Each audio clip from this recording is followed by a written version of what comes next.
reduce your lot size. Hindi dahil may $500 ka, ang lot size mo dyan, pang 1 lot.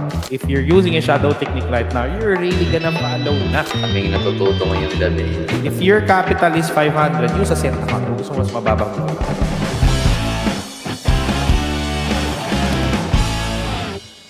Reduce your lot size. Hindi dahil may $500 ka, ang lot size mo dyan, pang 1 lot. Okay. Number 1 yon. Follow what is recommended.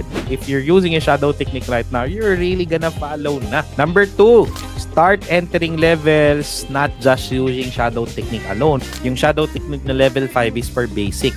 Pag umabot ka na ng 3 months or 1 year, may additional support levels na siya.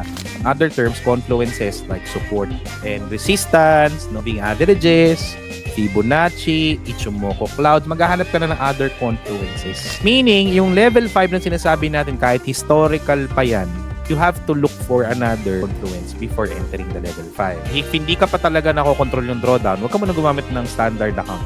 Use ka muna ng cent account kasi pwede mo pang ma-minus yung lot size mo. So, ito 0.01 sa cent account, pwede mo pang hatiin yan. For practice purposes, 0.20, 0.50, 0.60, lower siya than standard. Yun yung purpose ng practicing. 0.0, alam na alam nila, Coach Marvin.